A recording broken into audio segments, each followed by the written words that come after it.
On today's Technobabble, live streaming myths.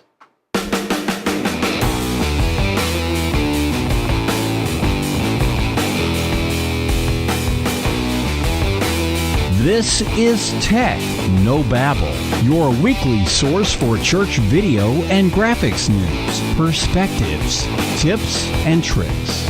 And now here's your host, Paul Clifford. Hi, and welcome again to another episode of Technobabble. This is the show where every week I help you with video and graphic design for your church. My name is Paul Allen Clifford. So, recently I wrote an article for Church Production Magazine, and I just thought that I'd share some of the highlights from it, and I'll leave a link in the description below the video if you want to read the actual article. So, first off, there are equipment myths that you need to be aware of. The first one that I hear all the time is, just use your smartphone.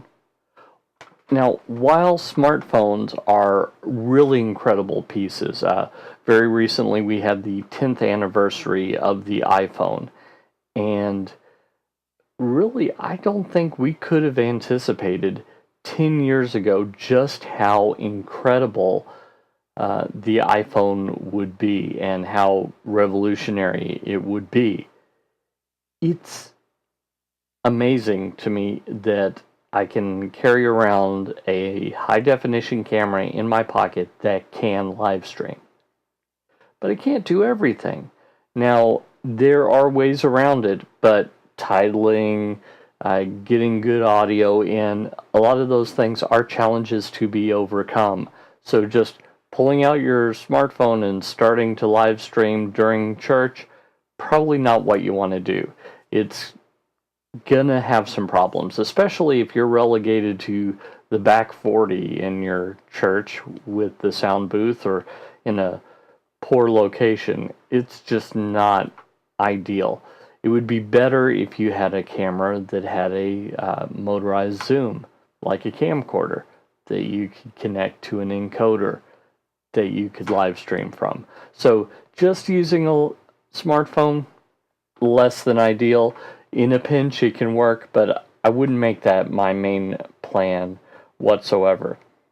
Next myth I hear is you need a computer. While it's true that you can encode your video signal with a computer, you don't absolutely need one. In fact, there are many encoding appliances that are actually better than computers for a couple of key reasons. First off, depending on the one you get, it might be cheaper than the computer that you're looking at. Secondly, no one is going to update Windows or Mac OS on it because it just doesn't run those. So you're not going to have a problem where someone thought they were helping you out and in fact messed it up. Along that same line of thinking, you're not going to run into a problem where someone's going to download a virus or spyware or malware that messes it up. So really, these purpose-built encoders are nice little solutions that you can use in lieu of a computer. So that's something for you to remember as well. Next, plug in a webcam and you're good to go. Well, it depends. As you're looking at me, if you're watching the video instead of listening to the audio, you're looking at my face through a DSLR. It's a Canon T3i, just so that you know. Now, the reason that I use a DSLR when I have a pretty good webcam back here is because the DSLR just gives me a better picture. Now, it has limitations that I have to overcome, like recording length, but really, for this type of video, if I'm recording longer than the duration, sometimes I've just gotten too long-winded. So, webcams are good for close-up stuff, but ideally, you'd really want something with a zoom lens that you can get a little closer to the action. Now, you can get by with it if you can get close, but remember, a webcam is meant for, just a few feet from a computer. not a good distance across the sanctuary, even a small sanctuary. So that's a bit of a problem. Next, we can do it with our existing equipment, can't we? Well, it depends on what your existing equipment is. If your existing equipment is a full HD broadcast setup that you use for a television ministry, maybe add an encoder and good internet and you're good to go. But if your existing equipment is an iPhone 3G or one of the original Android phones, you're going to have to add some stuff. If it's somewhere in the middle, you still may need to add some stuff. So it really depends on what your existing equipment is as to whether you need to add stuff or not. Then there are live streaming service myths. Like, we can just use Facebook, YouTube, etc., and it should just work for free. Yeah, see, the problem here is that for Facebook, for YouTube, etc., these tend to be add-on services. They're not core businesses. That's why they can offer them for free. But you know what they say? You get what you pay for. Well, you get what you pay for. So there's really not very much support. Sure, there are documents you can read and pore over, tutorials you can watch, but it might be that you have a huge problem that no one is there to solve. Likewise with copyright, with these services, they really are incentivized to kind of err on the side of caution with copyright problems. So despite you having the appropriate copyright license, they might just say, forget it, better safe than sorry, and cut your stream, cut your feed, maybe kill your account altogether. That happens from time to time. So while it may work, it may be good to go, it may not be 100% of the time. So just keep that in mind as well. There are also people myths, like anybody can do it. Most people probably can, but not anybody. There's some people that struggle to use a mouse or turn on a computer or operate a smartphone. Probably live streaming isn't the best for them. There are other people that are just better choices. And if you don't have anyone that's a better choice in your church, maybe you'll need to hire someone to do it. And it might very well be worth the money. Now, the opposite of that is also a myth. You need a professional. Not necessarily. Sometimes professionals can get jaded and just don't do their best work. Sometimes. I do this professionally, so I'm not dissing all professionals.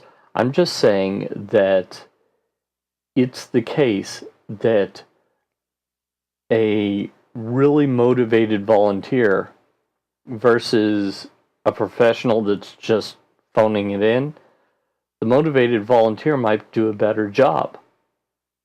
Or maybe not. It goes on a case-by-case basis, so it's really important for you to figure that out. Next, you will have to hire a production staff. Maybe. But maybe your people are great. The people at my church are great. We're constantly working on new people, trying to take it up to the next level, etc.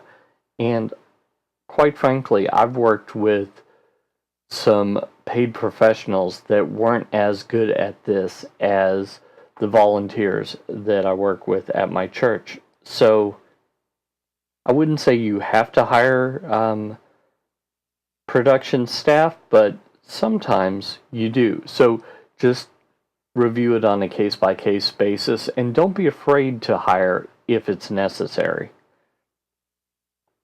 Next, only a big church can do it.